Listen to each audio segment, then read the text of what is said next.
Well, that's not the right one. Okay. Maybe it is. I don't know. We all go, Alan. We all go. We all yeah. go. Okay. This woman got 36 double D breast implants. Yeah. To make her boyfriend happy. I know the story. Except she really, she's paying to have them removed now because they were so big that they were constantly making fart noises. They were constantly, like when you're getting, we all know when you're rubbing up against somebody and you get in the weird kind of position, right, where your bodies are farting the whole time. And she had giant breast implants. She's had them about 9 years. I think she already had them taken out. She did have them taken out? Like, nobody wants boobs that big. Think of all the sweat and all the crevices. Like, it's more to wash. But there's a wash. But yeah, but these poor girls, they're young. They get a guy who's like, I don't like your boobs. Get them bigger. Boobs. And they're like, I don't like your D. I have to deal with it. So whatever. I think guys are more shallow when it comes to that stuff than women are. You think? Women seem to be put up with a lot of us gross dudes. And then they start making fart noises. So now she paid to have them removed after she married her husband. She had 36 Bs, that's not bad. It's a handful. That's all you need. And her boyfriend, depends how big your hands are. You got big hands. Her boyfriend at the time said that wasn't big enough. So she went. But that's not something I would ever do to a girl and be like, well, why don't you get some bigger boobs? Yeah. I would really no, but a lot of girls degrading. do that because a guy doesn't like them. Yeah. That's a big. I've like personally if a girl wants known to get them, girls that's who up to them. Like leave that to them. They want to do it. Do it. Just don't. But I'm not going to tell a girl, well, I'm going to break up with you if you don't get big boobs. Well, because it's expensive. It's like saying I'm going to break up with you if you don't buy that car. Like what? What are you talking about? She noticed the implants would make fart-like noises whenever she moved her arms, making her feel even more embarrassed. She's a cute girl. 36 double D. That's going to also have a very opposite effect. Like you're not going to be able to get all that sexy with those boobies if they're just whoopee cushions. Literally going to smuggle you. Yeah. Smuggle? What? Oh, not smuggle. What? Smother? Smother. Yeah, sorry. I don't mind being smothered. I just don't want the fart noises. They can smuggle you in those boobs and like carry you through like customs or something. She's continuing her education. She's raising her hand. Hey, you in the back row. And then eventually you get so used to hearing the fart noises that now whenever you hear a fart, you get turned on because you think of boobs. Yeah. Oh my God. It's giving you a whole another problem. Ooh, it's hot. Oh, boobs. Ooh. What? Ooh, I'll see some boobies. You just flop them out like, you want to see these? Boobs. It's like Girls Gone Wild, but every time they pull their boobs out, it just goes. Yeah, exactly. Big saggy boobs. So yeah, she's married now. She's got a kid. So she's, reevaluating the things that are important. Whenever I lift my arms, say to hug a friend, the implants would make an awful fart noise, she said. So that was also the doctor, because that's not a story that's common. That is a doctor that did not do their job correctly. I guess so. She's from Venezuela. She should do TED Talks. Like, ladies, this is a horror story that can happen if you want to get your boobs done. Don't change it for a man. The noise was a constant and embarrassing reminder of a bad decision I had made earlier in my life. But she did it for 9 years. Well, if you pay that money, you're going to keep them in. I know, but like, wouldn't you go back and be like, hey, can you stop these from farting? Yeah, reset these. Can you make so my boobs aren't farting all the time? Imagine that testimony when you want to sue the doctor. You're like, all right, we need to see proof that your boobs actually fart. Well, you're supposed to hug the doctor. Yeah, or just put your arms up. Yeah. You're supposed, if you have implants, you're supposed to get them tuned up about every 9 years anyway. So she just decided, obviously, to take hers out. Now, how immediate did the farting start happening? Was it the whole time, or was it towards the end? She said because they were so much bigger, that it was relatively soon after she got them. There's probably some air leaked in there somewhere. Yeah, if there's any ladies that have breast implants that have had this problem, please call in. Please. Because it sounds like something that is not happening If you have farting implants, let us know on the next Maury. Yeah, you couldn't get away with anything. Like, if you're trying to, like, walk, we can hear you coming down the hallway. Oh, yeah, you're trying to sneak out and get, like, a glass of water. You reach up to get the cup. And She said that her ex-boyfriend told her, real women have boobs. And so she went to get them. What a dick! She should not be dating this guy. He's a bad guy. Well, she was 23. She was more impressionable That's even than worse. she met a man now. She's got a child. She's married. She's happy. Oh, I wish a man Telling other women to avoid fart surgery. try and change me. You should get breast implants. You absolutely should. Pound cake with a little 36B under his shirt? Yeah. Yeah, nothing crazy, man. No. Just something that, Sure, I can Make it get look those when I get fat. But you don't want estrogen boobs. I say when I get fat, What do you mean when you get fat? I'll Not- grow man boobs. not No, moves. that's what I mean. You don't want Yeah. moves. You want a couple little perk ups right there, you I know? don't need all Nice that. little bolt on. I've never met a woman who had an explant and regretted it, she said. I guess I didn't realize that was the term, explant, when you have them taken out. Makes sense. Yeah. So, yeah, she But got a kid. And she's, It leaves a nasty scar, right? It can. It depends. Again, it's all on the doctor. There's a lot of doctors that do a very good job. They hide the scars, or they put it in a spot where it's pretty hidden. I don't know. Because But Some girls are real, depending how big they are, and they've got to put them up in. But if you just get some smaller ones, like if they're just a little bit bigger, they'll put them through your navel.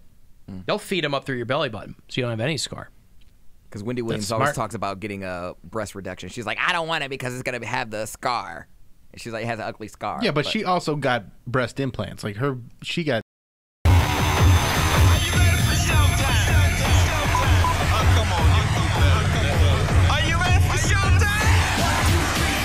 Breakdown, baby. Who the hell is this? Alan, you have been described by your enemies as evil, insane, manipulative. Who are you? To examine it would be to demystify it. And you'll get a ticket with a tasty groove, okay? Wow. Definitely makes me cringe. Very, very, very painful. 1, 2, 3, pick it. Pick it. Come on. God damn it. Put you one time. Pick it. What the You're disgusting. It's the Alan Cox Show on 100.7 You ignorant trick bastard. WMMS. Cleveland.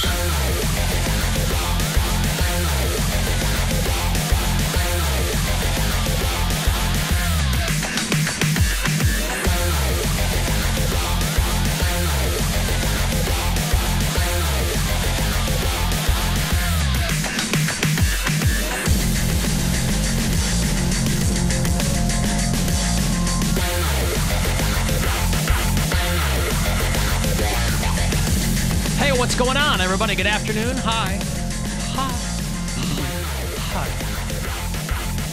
Greetings and all that. My name is Alan Cox. Thanks for showing up.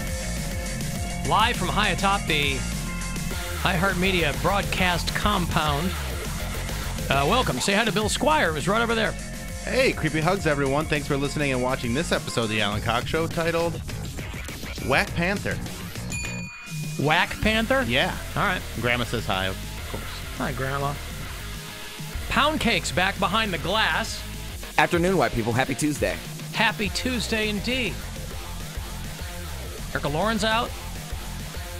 Mary Santora's out. Yeah, what's wrong with it? Everybody's sick. You're the problem. Is it me? Is it? Is it me? I'm fine. Is it me? And I'm not in there, so yeah. I can't co-sign. Maybe If it's you. me. Maybe it's me. If it's you, then I'm immune to you. Right, which is Therefore, good. That is Right? good. It's all that open mouth kissing that we do, Right, it builds up purely for work. for research purposes. On a totally to professional see level. if it moved. Yes. That's right. And We so both I'm- attend the Ernest Angley Church, and, it's a natural progression of that. And the fact that you barely acknowledge me, I don't get anything from you, so. From who? You. I just said hi to you in the office. And he goes, because his mouth is full. So he can't say hi to me back. I was like, hi. Oh, hi. Right. But wasn't your mouth full? Yeah. Right. Not your fault. I'm just saying, Yeah. mere minutes after I say hi to you in the office. I said barely acknowledge me. I didn't say you completely ignore me. I just said barely acknowledge me. Which is good. I'm not sick. You're not going to get me sick. Right. I'm not getting people sick. Just what's they're going getting on? sick No, I of think you, people are regardless. allergic to Everybody around me, Yeah. I don't understand it. My wife was sick over Christmas break. I don't get it. It's not easy for me. It's not easy for me to be the Iron Man, Bill. Does Hey. anybody ever think about me? It's not. I got to be the Iron Man, you. right? You think I like being immune to you? Don't you think I would love to just be sick of you? Well, but I can't. No, I know. Being immune to my charms is no prize. Trust me. If you'd like to join us, 216-578-1007. Perhaps you're calling from your own deathbed. Wouldn't it be great for our voices to be the last you hear? Think about that. Think about there you are on your deathbed or your regular bed, whatever. Maybe you're just tired. And we're the final voices that you hear through the phone, through your radio or your digital application. Right? Your last few minutes on this earth before you head off into we don't know what. Maybe you're right if you're a believer in your eternal reward. Maybe you're right if you believe that we degrade into nothing but worm food. We don't know. There's certainly zero evidence to support the former. Nevertheless, imagine we were the last people you talked to. What would you say to us? Would you want everyone to know, right? I mean, I don't know. What would you say to me on your deathbed, Pound Cake? I think I would probably use it as like a confessional.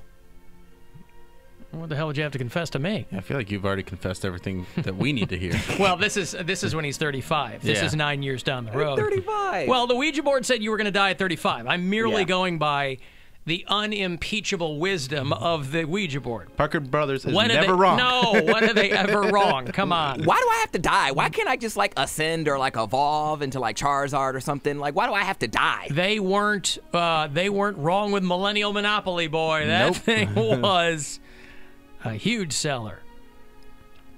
You consider changing into a Pokemon character and evolution, is what you're saying. Yeah, but why do I have to die to turn into my spiritual self? Like, why can't I just... I think that's usually the way it goes. I think one kind of precedes the other. What, are you going to be like Powder and just run in a field and then get struck by lightning and just evaporate or whatever? Oh, thanks, Bill. Oh, sorry that I ruined the 30-year-old movie. Let me take that off my Amazon watch list. Now I can't see Powder. Thanks. I actually did you a huge favor. Hey, Goldblum's in that movie. He's the only good part about Powder. Powder's the other Boondock Saint, right? Norman Reedus? And then the other Boondock Saint was Powder, I think. Was it? Yeah, I think so. Didn't he also get into some legal trouble? As Powder? Yeah, well, I think he was he not hanging as around Powder, but like I feel like he had some Me Too type implications I don't know around about him. that. I can't remember his name. Oh, Powder got Me Too'd? How do you get Me Too'd when you're Powder? They think you're sick. You know, you're just walking up to people. All right. Well, you better get your confessional ready, and don't confess to me. This is a rhetorical question. I think it was the director. Oh, that sounds right. The director's a pederast. That's what it was. There you go. That's what it was. Not Sean Patrick Flannery. One half of the Boondock Saints. Don't besmirch his pale name. Didn't mean to. Just was trying to. I just knew there was something about Powder that was a little off, and it was the director. Director went to prison, I think. Yeah. And then he came back and started making more movies. Yep. You got to. You got to, like, if that's the only thing you know how to do. But who's going to work with you? Money Talks. Everybody in Jeepers Creepers and Jeepers Creepers 2. Yeah, Money Talks. That was a good movie. I like Jeepers Money Creepers. Talks. Hey, guys, I'm out of prison. I've done my time, and I'm going to reboot The Little Rascals. Who's in? Right. Parents lining up. Stage parents lining up with their kids. What was he in prison for? Tax evasion? No, pedophilia. Well, if little Johnny can be a star, then we'll see what happens. You'll be surprised what parents would do these days. I would not be surprised at what parents would do these days. I would be surprised at what I would do as a parent these days. But no one else surprises me. Man, I watched both Fire Festival documentaries over the weekend. Me too. There was two? I could not. Yeah. Well, the big Netflix was getting all of the attention, and Hulu kind of just dropped. They snaked them, and they dropped their documentary right before Netflix's. And the Netflix one was produced by like the guys who Vice and F. Jerry. Right. Yeah. The people who were largely involved in the marketing of the actual festival. Hulu paid the dude to be in their documentary, but between the two, it's so good. I feel like so you have good. to watch both to get I agree. an all-encompassing story. Okay. There's some overlap. There are a handful of people who are in both, but the Netflix one kind of goes into much more minute detail with all the major players. Guess what this week's episode of Flicks and Bill's about? Fire Festival. Fire Festival. Doing both docs. And and my guest is Pound Cake and then OK Pants. Okay. Having him back again. The Fire Festival documentary on Netflix, that there are two superstars in that. One is the catering lady, who I guess got to go fund me. Yeah, and she got like $130,000 out of it. Right. So that's good because. And if you haven't seen these, A, watch them. B, them. this will all become apparent to you once you watch them. And the other superstar in this was the gay event planner, who was willing to go to extraordinary lengths to make sure, if you'll pardon the pun, to make sure, Was asked and was willing. Went to do it. Went to do it. Said I was there, ready to do it. And, so this guy who's in prison, I guess, because of all this, the guy who put on the Fire Festival. Not Ja Rule, the white guy. Billy McFarland. Billy McFarland, right. This guy who basically stiffed everyone he worked with, and just one of these scam artists. Trump probably watches these as porn. He's going to pardon this dude and make him, Secretary of the Treasury or whatever. But, yeah, these Fire Festival documentaries are amazing. Yeah. I had a spare, 2 hours to watch it, and I'm like, you know what? This seems very interesting. I want to know the ins and outs of it. And I watched it, and jaw just dropped. I'm like, who thought... Which one did you watch? The Netflix one. The Netflix I don't have Hulu. Okay. So, yeah, I watched that. I'm like, I didn't know that much planning goes into a festival, let alone a festival on... Wait. You didn't think that much planning went into a festival? No. Go talk to Doogie about how much planning goes into a festival. I know a lot, but, to that caliber where they're talking about you don't have enough people to fit on the island. They're like, if you put this many people on an island, it's going to sink. Right, because it was all fake. Yeah. There was nothing real about it. They basically scammed everybody out of money, and then were like, well, let's see what we can put together with, Yeah, but it's stuff that you don't think about. When you have a private island. No, if you know what you're doing with a festival, you think about those things. But that's just ridiculous. That's why they had festival organizers with them and consultants and people who knew what they were doing. We have far too many people on this island. We have to rent a cruise ship to house all these people and then get all these people off the island and put them back on the ship. I'm like, how is that even possible? Well, it's what they should have done. But again, all the possibilities that they were talking about they were trying to do in a matter of months. What takes years. To year and a half. develop it would take so much more time than they had, and they also didn't have anyone that was really in the know of doing festivals. They had done other things, but they weren't a festival of that size in that environment. It's unheard of. And I also didn't realize. So you weren't allowed to say Pablo Escobar's island. That's why they got kicked up. But why was that the end all be all? They asked them not to do it. Yeah, and then they ignored them, and it was the very first thing that they put in the marketing. So would everything as though that would be a hook? Right. That's the hill that they died on. Why would that be? Because of so many bad decisions. Influencer douchebags or whatever. But still, Pablo Escobar's island. Yes. I thought that was weird. Here's my $25,000. But anyway, if you haven't seen, and you might be somebody going, Alan, back up. What the hell is the Fire Festival? You'll have to Google that. But the documentaries on them the best part is fantastic. The best part of it is the fact that we were there for it to happen. So we saw all the social media in real time and what was going down. So it's nice to know the ins and outs of what we saw and then what was really going on behind the scenes. Who saw what? I'm talking about when the guy tweeted the picture of the tray of the ham sandwich. That's what we saw. That's what blew up was the ham sandwich. And the guy said, he was like, we took all this time planning and all it took was a ham sandwich to bring us down. Like Mama Cass, murdered by a ham sandwich. All right, I've got Candlebox tickets for you. Remember them? They're on the road. I think they're doing a 25th anniversary thing or something. February the 17th. It's a Sunday night. They'll do the Roxino out at Northfield Park if you want to check them out. 35192 if you want to text for anything else. Or hit us up at AlanCoxShow.com. The Alan Cox Show on 100.7 WMMS. And everywhere you go on our free iHeartRadio app. Rover's Morning Glory.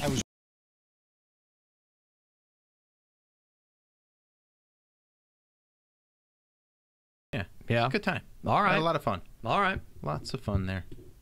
We went out for New Year's Eve for the first time in probably 7 years. Yeah, you went to Hotchkiss's party, right? Yeah, the big boss here he and his wife were celebrating their 10th anniversary and so they had a little get together downtown.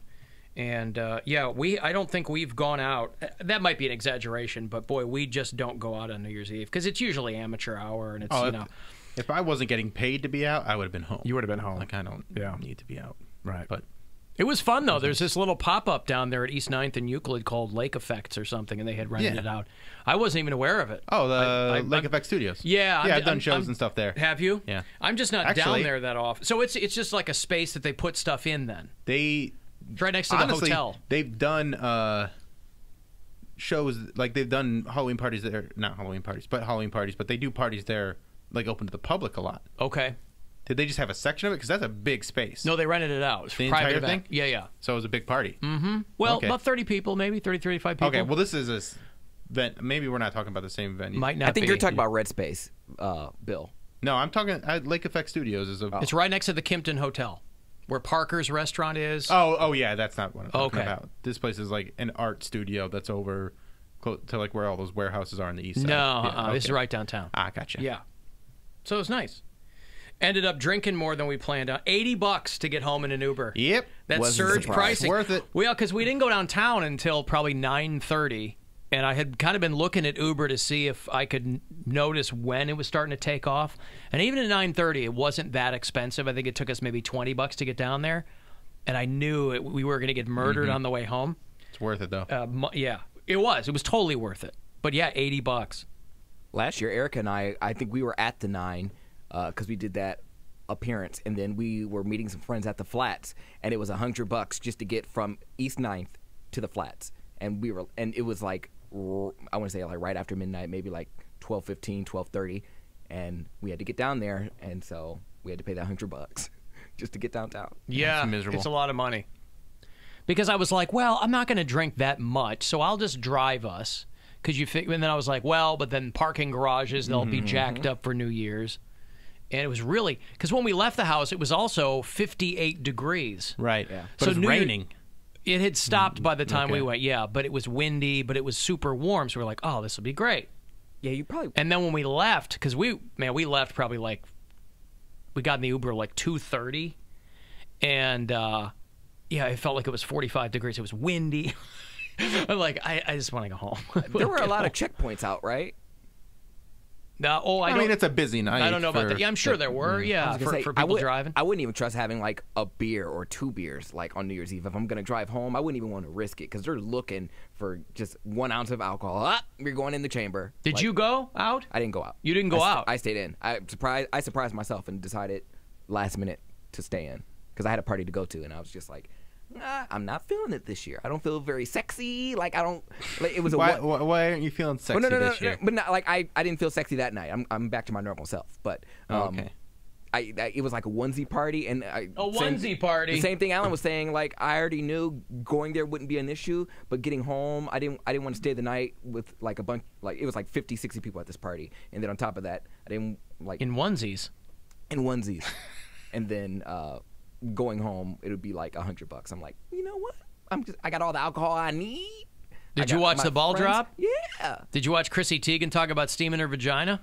No, I was watching. NBC is getting a ton of backlash for their New Year's Eve Rockin' Eve or whatever because it was Chrissy Teigen, John Legend's wife, Carson Daly, and I think Leslie Jones.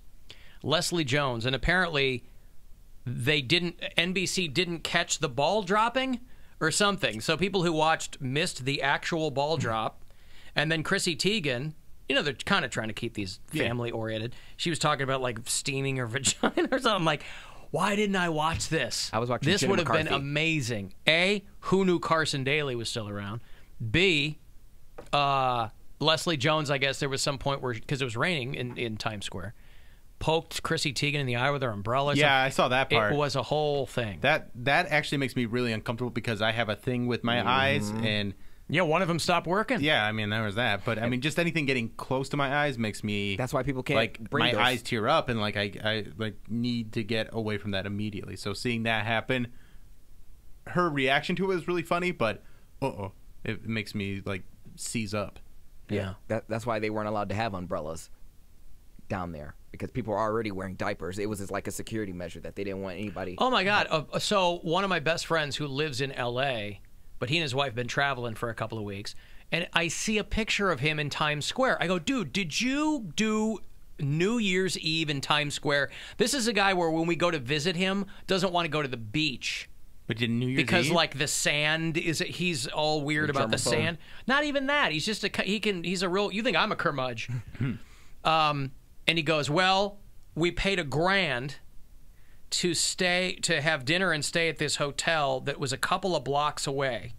So, because it was them and just the ponchos. Yeah. And I'm like, there's no way that he and his wife were standing in those pens. Because you're in pens all day long. Right. 12 hours. Like, If you're lucky, it's If you're only lucky. 12 hours.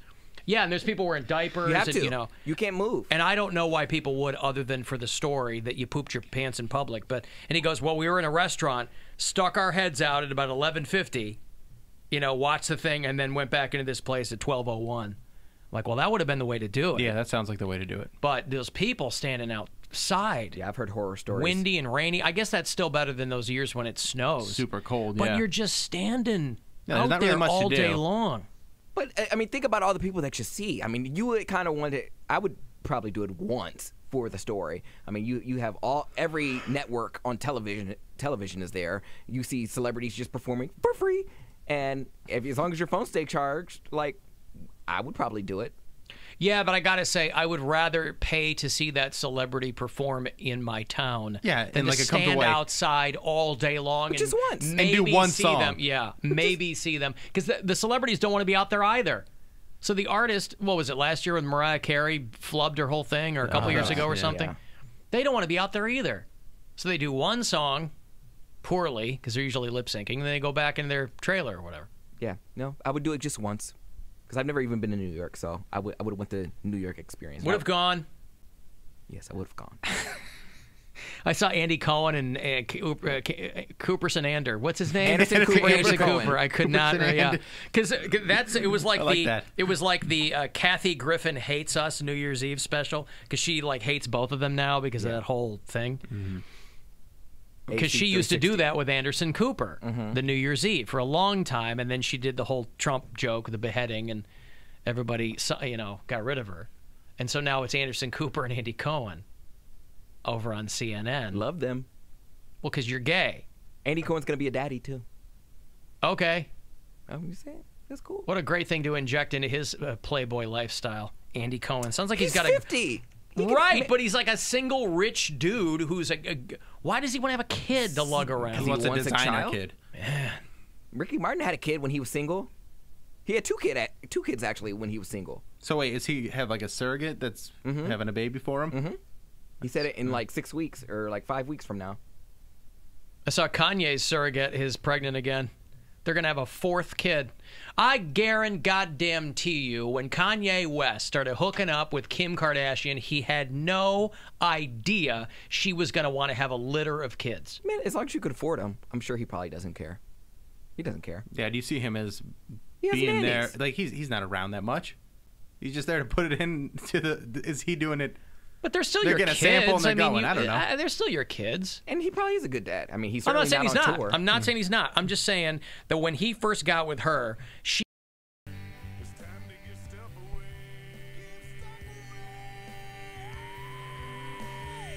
All right, Candlebox is back on the road and coming through for a show Sunday night, February the 17th. They'll play the Hard Rock Rocksino out at Northfield Park. Ticketmaster.com has any further information you need on the show. Party like it's 1993, man. A 2 for Candlebox. Caller 12-216-578-1007 or 800-348-1007. He was placed in an escape pod moments before his home planet was destroyed by the devourer of worlds.